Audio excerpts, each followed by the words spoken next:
Sir basically अभी gate का exam over होने के बाद सबसे इम्पोर्टेंट स्टूडेंट्स के लिए क्या नेक्स्ट स्टेप है सर? अगर आपका फाइनल गोल है कि हमें रिसर्च में जाना है, हमें पीएचडी करनी है, हमें आरएनडी में जाना है कई सर। सारे जैसे अभी भी आईआईटीज़ में आपके टाइम पे भी हुआ, अभी भी कई हाँ, आईआईटीज़ अभी में पीएसयूज़ लेने लग गए हैं। एग्ज़ैक्टली मान लीजिए आपका पीएसयू में कॉल आता है तो आपको इंटरव्यू देना पड़ेगा, तो आपको चीज़ें आनी चाहिए।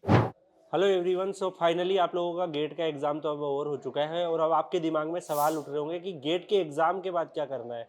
पीएसयू या एमटेक या बाकी सारी जो भी ऑप्शंस होते हैं। तो आज हमारे साथ है शिवम सर और शिवम सर आज आपको अपने एक्सपीरियंस के बेसिस पे बताने वाले हैं बहुत सारी चीज़ें और बहुत सारे हम लोग सर से क्वेश्चंस भी पूछने वाले हैं। तो सर बेसिकली अभी गेट का एग्ज़ाम ओवर होने के बाद सबसे इम्पोर्टेंट स्टूडेंट्स के लिए क्या नेक्स्ट स्टेप है सर? सर देखिए गेट ख़त्म हो गया है लेकिन अपॉर्चुनिटीज़ ख़त्म नहीं हुई हैं, राइट? आफ्टर गेट अभी बहुत सारे और एग्ज़ाम आने वाले हैं, राइट? बार का आने वाला है, may be ISRO, may be AJE का एग्ज़ाम, मे बी रेलवेज़ का एग्ज़ाम आ जाए, तो बहुत सारे पॉसिबिलिटीज़ अभी बाकी हैं। तो मेरा पर्सनल सजेशन है हर एक बच्चे से कि आप अपनी पढ़ाई को कंटिन्यू रखें, क्योंकि अगर आपने 2 महीने गैप कर दिया, राइट? तो आप जितना आपने पढ़ा था सब आप भूल जाएँगे, राइट? तो मैंने जहाँ तक देखा है कि 70% स्टूडेंट जो सक्सेसफुल नहीं होते हैं, उसका एक बड़ा रीज़न ये होता है कि वो गेट के जस्ट बाद में प्रिपरेशन को स्टॉप कर देते हैं। तो एट लीस्ट जुलाई अगस्त तक हर एक बच्चे को प्रिपरेशन करना चाहिए, चाहे उसकी अच्छी रैंक आई हो, चाहे अच्छी रैंक ना आई हो। क्योंकि अच्छी रैंक आने के बाद सर क्या है कि आपको अभी इंटरव्यूज़ देने हैं। अच्छी रैंक नहीं आई तो और अपॉर्च्युनिटीज़ के लिए देखना है। सर कई बच्चों के दिमाग में ये क्वेश्चन रहता है कि मुझे पीएसयूज़ में जाना चाहिए या मास्टर्स में जाना चाहिए और इवन सर कई बार मैंने देखा है कि टॉप 5 में जो स्टूडेंट्स हैं गेट में वो भी आईआईटीज़ में जाके मास्टर्स करते हैं, कुछ पीएसयूज़ में भी जाते हैं। तो किस हिसाब से उनको अपना करियर ऑप्शन चूज़ करना चाहिए आपके एक्सपीरियंस के हिसाब से? सर आईआईटी या पीएसयू? सर मैं अगर स्ट्रिक्टली बोलूँ तो मैं पीएसयू बोल सकता हूँ कि भाई आप पीएसयू में डायरेक्टली चले जाइए। इसका एक बड़ा रीज़न ये है कि अगर आप पीएसयूज़ में जाते हो, क्योंकि जो गेट का आपका स्कोर आया है और एक बहुत अच्छा स्कोर अगर आपके पास में है, तो सर वो केवल और केवल पीएसयूज़ के लिए 1 साल के लिए वैलिड है। तो आप अभी पीएसयू में चले जाइए। लेट्स से आपको समझ में नहीं आता है, आप 2 साल में रिज़ाइन करके वापस एमटेक के ऑप्शन में आ सकते हो। तो अगर आप पीएसयू चूज़ करते हो तो आप कोई भी ऑप्शन मिस नहीं कर रहे हो। लेकिन अगर आप एमटेक डायरेक्टली चूज़ कर लेते हो तो पीएसयू का ऑप्शन चला जाएगा। But still I want to say one thing sir, कि ये डिपेंड करता है कि आप फाइनल गोल क्या है। अगर आपका फाइनल गोल ये है कि एमटेक के बाद हमें जॉब करनी है, तब तो बेटर है कि आप अभी जॉब कर लो। लेकिन अगर आपका फाइनल गोल है कि हमें रिसर्च में जाना है, हमें पीएचडी करनी है, हमें आरएनडी में जाना है, तो फिर 2 साल पीएसयू में जाके टाइम वेस्ट करने का भी कोई मतलब नहीं है। और बहुत सारे टॉपर रहते हैं, बहुत सारे एआईआर 1, 2, 3 हम लोगों ने देखे हैं, जो कि आईएससी में जाके, आईआईटीज़ में जाके अपना मास्टर्स करते हैं सर। सर बेसिकली कई बच्चों के दिमाग में ये रहता है कि मुझे पीएसयू ज्वाइन करना है गेट से या एमटेक ज्वाइन करना है, लेकिन ऐसे गेट से और भी बहुत सारे ऑप्शंस होते हैं जो बच्चों को कहीं ना कहीं अवेयर नहीं होते हैं। तो आपके अकॉर्डिंग सर क्या गेट ओनली पीएसयू और एमटेक के लिए ही होता नहीं है? सर, ऐसा बिल्कुल नहीं है। मतलब बहुत सारे हमारे जान-पहचान के बच्चे हैं जो आईआईएम में हैं बिकॉज़ ऑफ एमटेक, राइट? और मैनेजमेंट स्किल्स अगर आपको डेवलप करनी है तो भी आपके पास ऑप्शन होते हैं। अगर आपको फॉरेन यूनिवर्सिटीज़ में जाना है तो भी आपके पास ऑप्शन होते हैं। तो सिर्फ एमटेक, पीएसयू नहीं है।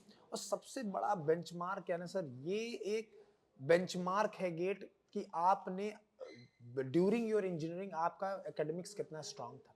हर यूनिवर्सिटी का अलग पैटर्न है। कोई यूनिवर्सिटी में 80% लाना आसान है, किसी में 60% लाना भी बहुत डिफिकल्ट है।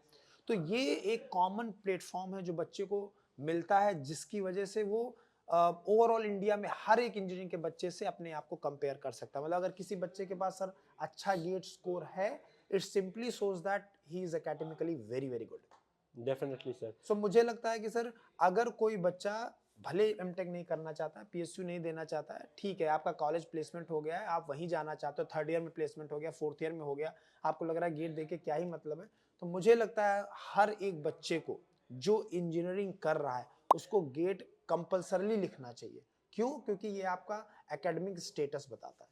और सर कई बच्चों को ऐसा लगता है कि मास्टर्स ज्वाइन कर लिया और मैंने मास्टर्स कंप्लीट कर लिया, क्या उसके अंदर भी एमटेक के अंदर भी रिक्रूटमेंट होती है पीएसयूज के अंदर? बिल्कुल सर, बिल्कुल। मतलब मैं पता नहीं बहुत सारे लोग शायद जानते होंगे कि मेरा सिलेक्शन हुआ था आईओसीएल में। तो वो R&D में हुआ था सर, और वो एमटेक के बाद में हुआ था। और सर उसका तो ग्रेड भी हाई होता है। हाँ, उसका ग्रेड तो जो ईटी पोस्ट आती है, आपकी एमटी पोस्ट आती है, उससे थोड़ा सा हाई होता है। तो ये फरीदाबाद दिल्ली में ही, तो यहीं पे आके रिटर्न, यहीं पे इंटरव्यू, ठीक है, और वो डायरेक्ट कॉलेज में ही मेल वगैरह जाता है, जो अपना हाँ सर, डिपार्टमेंट होता कई है। सारे जैसे अभी भी आईआईटीज में आपके टाइम पे भी हुआ, अभी भी कई हाँ, आईआईटीज अभी में पीएसयूज लेने लग गए। एग्जैक्टली बीच में सर कुछ सालों का गैप था, मतलब कुछ सालों तक पीएसयूज नहीं गए थे बिकॉज सम रीजंस थे। बट अब पहले 2012 के पहले भी पीएसयूज जाते थे, और अब वापस से जाने लगे। अभी लास्ट ईयर भी बहुत सारे बच्चों ने कांटेक्ट किया था, बोल रहे थे सर हमारे कॉलेज में पीएसयू आ रही है, तो उसके इंटरव्यू के लिए गाइडेंस चाहिए kind of. Definitely sir. And sir, आपका जैसे टीचिंग में आने का क्या इंटरेस्ट था बेसिकली? सर मैं सच बोलूँ तो देखो, एमटेक के बाद हमने टीचिंग इमीडिएटली स्टार्ट कर दी थी, और उसके बाद हमें अपॉर्चुनिटी मिली आफ्टर 6 मंथ्स। और उस टाइम पे मतलब हम सीख रहे थे, एवरी सिंगल डे हमें एक नया कंटेंट मिल रहा था, हम चीज़ों को सीख रहे, बच्चे हमसे डाउट पूछते थे, तो हमें लग रहा था हमारा ग्रोथ कंटिन्यूअसली हो रही है, और हमें एक स्टेबल लाइफ दिख रही थी, राइट। तो इस वजह से हमने सोचा। सर अभी जैसे गेट एग्जामिनेशन ओवर हो चुका है, तो क्या बच्चों का गेट एग्जाम देने के बाद जर्नी खत्म हो चुका है, या फिर आगे जो चीज़ें हैं जैसे पोस्ट ग्रेड गाइडेंस और बाकी सारी चीज़ें ये भी मैटर करती है? बहुत ज़्यादा मैटर करती है, मतलब इतना ज़्यादा मैटर करती है सर, मैं बता ही नहीं सकता हूँ। आप भी एक ऑर्गेनाइजेशन में काम कर रहे हो, हम भी एक ऑर्गेनाइजेशन में काम कर रहे हैं, और हम सबको पता है every person have their own importance. आप किसी चीज़ को नेग्लेक्ट नहीं कर सकते। मैं बोलूँ कि मैं टीचर हूँ और मेरी वजह से सब चला, ऐसा कुछ नहीं है। यहाँ पे हर एक बंदे का इम्पोर्टेंस है सर। अगर आपके पास 10 मेडिसिन है, पर वो मेडिसिन खानी कैसे है, कब खानी है, वो that also matters equally.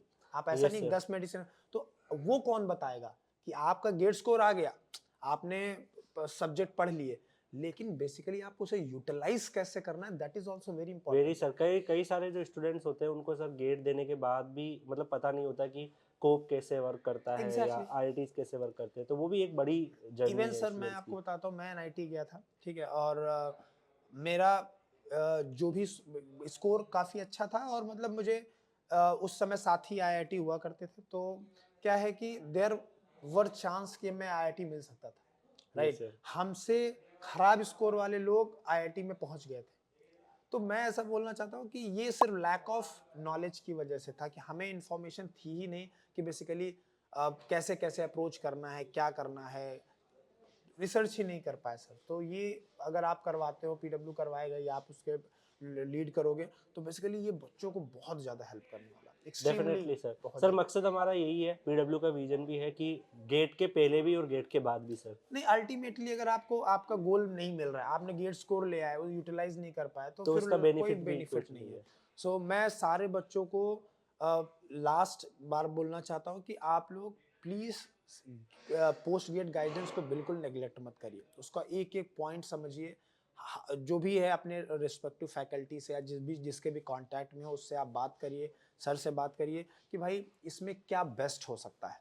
Correct, जो आना था स्कोर वो आ गया, उसमें आपको चेंजेस नहीं हो सकता, तो वो आप करिए। दूसरा, प्रिपरेशन गलती से भी स्टॉप मत करिए। मान लीजिए आपका पीएसयू में कॉल आता है, तो आपको इंटरव्यू देना पड़ेगा, तो आपको चीज़ें आनी चाहिए। उसके बाद में अगर मान लीजिए आपका एमटेक में भी कई जगह इंटरव्यू होता है सर, उसके लिए भी प्रिपेयर रहना पड़ेगा। कई सारे कॉलेजेस हैं जो अपना खुद का एग्जाम लेते हैं, उसके लिए आपको प्रिपेयर रहना पड़ेगा। तो मेरा सजेशन है, आप लोग कंटिन्यू करिए प्रिपरेशन। सर बाकी टेक्निकल बातें तो सर काफ़ी हो गई है, अब थोड़ा सा ऐसी बातें भी कर लेते हैं जिससे स्टूडेंट जानना चाहते हैं। सर यहाँ पर आपको जितने भी हमारी फैकल्टीज है उसमें सबसे फ़नी कौन लगता है सर? सबसे फनी तो मुझे लगता है अप्रू सर लगते हैं। अच्छा, उनका सेंस ऑफ अप्रू ह्यूमर है। सर का सेंस ऑफ ह्यूमर बहुत अच्छा। भी हम लोग एक कॉमन सेशन ले रहे थे, अप्रू सर ने मतलब इतना लाइट माहौल कर दिया 1 डे बिफोर द एग्ज़ाम। तो हम लोगों का टारगेट था कि बच्चे बहुत बहुत प्रेशर होता है सर आज लास्ट डे, जब आपको पता है आपका एग्ज़ाम नेक्स्ट डे है। तो हम लोगों ने 1 घंटे का सेशन लिया, उसमें बहुत फ्रेंडली लेवल की बात की हम लोगों ने, कोई भी कंटेंट से रिलेटेड बात नहीं की। एंड उसमें मुझे लगा कि he is very funny. And sir सबसे भोला कौन है सर यहाँ? सबसे बोला तो ना अपने रामानंद सर हैं, right. He is very sweet person I must say. और इतना ख्याल रखते हैं कि हर हर एक बंदे का, नॉट ओनली स्टूडेंट्स, इवन हम लोग भी कभी कहीं जाते हैं साथ में, तो उनको ध्यान रहता है कि सर आपने दाल ली कि नहीं ली, आपको पानी मिला कि नहीं मिला। So he take care of everyone. And sir hard working sir? Hard working तो मुझे आप ही लगते हो सर, मतलब जितना आप डेडिकेशन के साथ एक एक चीज़ को, देखो हम लोग जो पढ़ा रहे हैं सर, वो ठीक है, वो उसमें क्या है सर कि चीज़ें मगअप हो गई हैं टाइम के साथ साथ में, ठीक है, और इम्प्रूवमेंट के स्कोप तो रहता ही है, राइट, पर वो स्कोप कम होता जाता है डे बाय डे। लेकिन आपका जो काम है, जो आप करते हो कि एवरी डे नज़र बनाए रखना हर पीएसयू में कहाँ क्या हो रहा है, किसका क्या है, आरटीआई फाइल्स करना, नई नई इन्फॉर्मेशन बच्चों को निकालना, मुझे लगता है that is commendable job sir. Thank you sir, team work है सर पूरा। ठीक है। तो बेसिकली आपने देखा शिवम दीक्षित सर के सब्जेक्ट को तो आप प्यार करते ही हैं, और डेफिनेटली सर ने जो कॉन्सेप्ट आपको पढ़ाए हैं वो गेट में भी बहुत सारे रिफ्लेक्ट हुए हैं। और सर एग्ज़ाम सेंटर के बाहर भी मैं विजिट किया था, मैं ऑनेस्टली बताना चाहूँगा, वहाँ पर मैकेनिकल के बच्चे भी थे, एक्सी के बच्चे थे, कई बच्चों ने बोला है कि सर हमने सर से फॉलो किए हैं सब्जेक्ट्स और काफ़ी इजी हो गए हमारे लिए कुछ क्वेश्चंस। तो बेसिकली देखिए, गेट के पहले भी आप लोगों के लिए पूरा सपोर्ट सिस्टम अवेलेबल होता है।